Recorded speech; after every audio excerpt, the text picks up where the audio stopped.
I'm kind of now under the belief that the defense has caught up to the offense. And when I say that, like, you can look at the stats, and the offense is 29 points per game, and it's tied for 4th. The defense is allowing 21 points per game, that's tied for 10th. But this is kind of what we expected going into the season, right? The offense was going to take a little bit of a step backwards, still be good, but a step backwards nonetheless. They weren't going to be the best offense in the NFL 3 straight seasons with their offense coordinator leaving, and more importantly, Frank Ragnow retiring. Look, we expected it. We also expected them to be a top 10 defense by the end of the season too, but I think what's become maybe not clearer, but at least, it's become an argument over the past month is, has this defense like all the way caught up to this Detroit Lions offense that for the last couple of years has been a superpower? Because if you look at just the playoff teams that the Lions have played, playoffs start right now. There's 3 teams on the schedule that the Lions have played that would be in the dance: Packers, Buccaneers, Eagles. The Lions offense is averaging 15 points per game against them. The Lions defense is only allowing 17 points per game against those teams. It's pretty good. And I know it's still the offense, not outscoring the defense. But look, I don't know. I'm looking at this defense that's still not fully at full strength. We haven't really seen Aleem McNeil turn into himself yet and turn into that person that was worthy of getting that enormous contract extension that he got in the middle of the season. DJ Reed's been out for a while. Terrion Arnold's in and out of every single game. And, of course, Kirby Joseph hasn't played in over a month now. You take all that in consideration, the fact that nobody can run on this Lions team. They haven't allowed a running back to go over 100 yards all season long. I'm kind of starting to, if we're using the word trust, lean more towards the defense, because in January, no matter where you're playing, whether it's inside, outside, I just don't think anybody can run on this team, and that's kind of the stuff that matters come postseason. So I think I'm officially ready to say I trust this defense a little bit more than the offense. But with that being said, I still think the offense has a little bit higher of a ceiling. Is that fair? Yeah, that's kind of the point I was going to make, is it a good thing that you trust the defense more than the offense? I'm not saying you're wrong. I'm not saying I disagree, but I don't know if that's good for the Lions. Like, you want the offense to be better than the defense. For them to reach their full potential to be a Super Bowl winning team, the offense has to be the reason why, correct? The defense has outplayed what we thought they were going to this season, right? I think that's fair. We had discussed that maybe that they could be a top 10 unit this year, but with all the injuries that they've faced and they've still kind of outplayed those expectations, I think that's totally impressive. But the offense not being the driving force behind this Lions season so far, I think is more of a concern than anything, no matter how good the defense has been. You're right, because this was the Lions' superpower the last few years, and right now it feels like the Lions don't necessarily have a superpower. It's like, okay, we play this certain style of defense. It's really hard for teams to run on us. Sometimes they can throw over the top, but once we get our safeties back, we feel pretty comfortable with that. Again, the word's trust. So, I trust that the Lions' defense is never going to just all of a sudden give up 35 points. Those days feel like they're done. Remember that when it was like, hey, we got to get into a shootout here, and if we don't end up getting the ball in the last possession, we're going to lose the game. Even the games we've thought they were going to be shootouts have not. I mean, Baltimore is the only one that was like, this is a super high scoring, smash the over game. But the Buccaneers game was was low scoring. But even in that City. Ravens game, they scored late. Remember? Right. And it's like you kind of had a firm hold on them the entire night. They had all these key plays on 3rd and 4th down where they did their job against Lamar Jackson and Derrick Henry. I still think that this defense is something to hang your hat on. This can be a difference maker come January, which is a good thing at the end of the day. But it feels like the Lions have lost their ability to, hey, no matter what, we're going to be able to put up 3 or 4 touchdowns on a team. Now it feels like every single one of these red zone possessions is critical to score 7 rather than 3, because that's going to be determine the outcome of the game. When in the past it was, well, we know we're going to get another opportunity here. We can take our 3 points and move on. Or it was, we feel pretty confident in our ability to go for it on 4th down. That's not the case anymore. And now we've seen 2 different types of defenses really get to the Lions' offensive line. We've got, the stuff that you can't replicate that Philly has, these behemoths on the defensive front. The front seven's just this enormous group, some of the best D tackles and linebackers in the NFL. That's not something every team can replicate.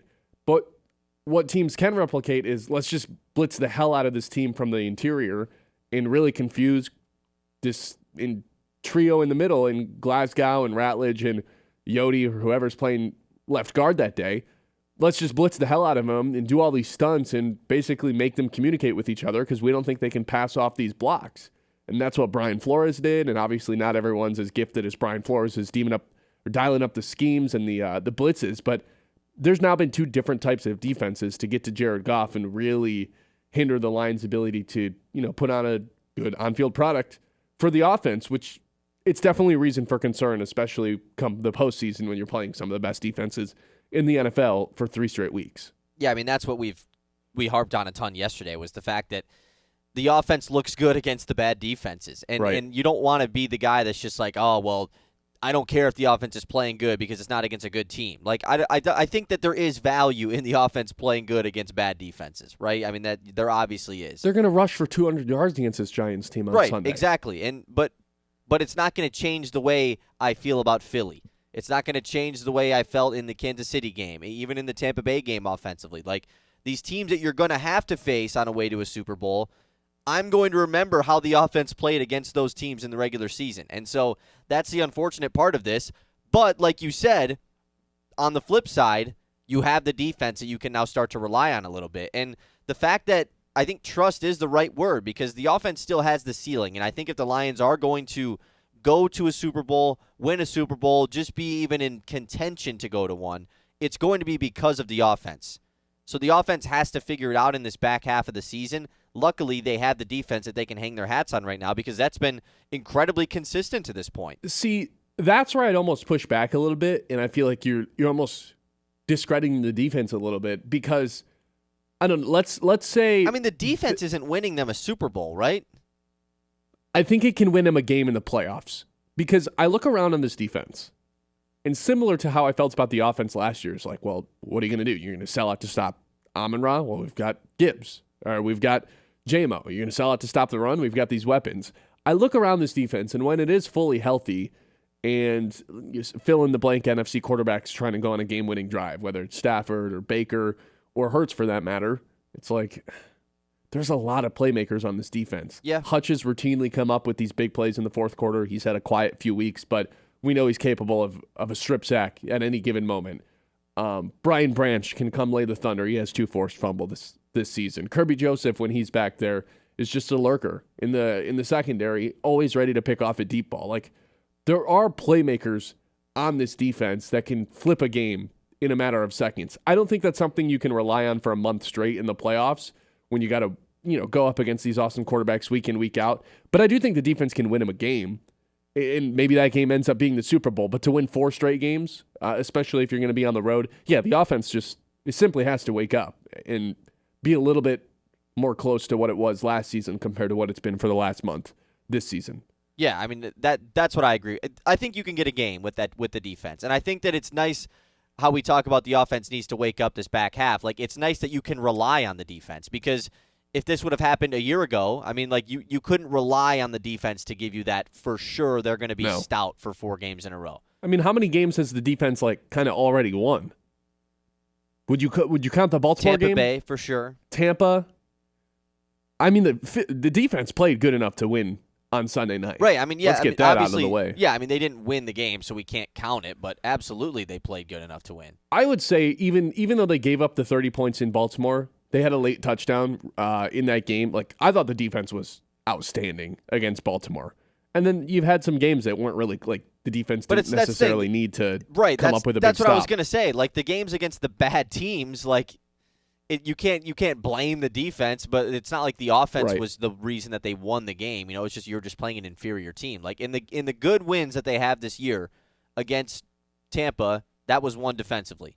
Like you said, you could potentially toss out the Baltimore game. I think that's a toss-up. The offense was good in that game as well. It was. And then all the other games were Montgomery was good in that game. Yeah. All the other games were just won in blowouts against bad defenses. So it's like your biggest win, quote-unquote, of the year in Tampa Bay at home was absolutely won on defense. We're creeping into college football territory with this team to where now that they've had these postseason expectations for 3 years in a row, it's not as fun, I guess, to beat up on the really bad teams in the NFL. Because remember, like, the last 2 years, it was like, let's see how many touchdowns we can score. And it was like 50 points against every bad team. I kind of love it still. Well, I mean, those games are great, but now it's like, as you just said, like, I'm still going to think about this Philly game. I'm still going to think about the Kansas City game. Like, those are still fun, but they come with okay, but you have to beat a good team. Like, that's why I said it's kind of college football-y right now. Like, people are starting to ask the questions, who is Ohio State beat? Right, yeah, exactly.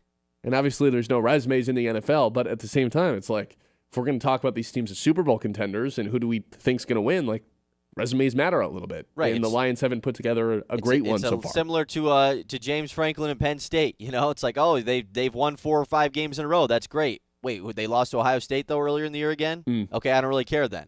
You know, it's just kind of it's turning into that right now. It sucks that it turns into that, and the Lions have good teams on their schedule still to push that narrative aside. But right now, you can't hide from it. It's the narrative that exists.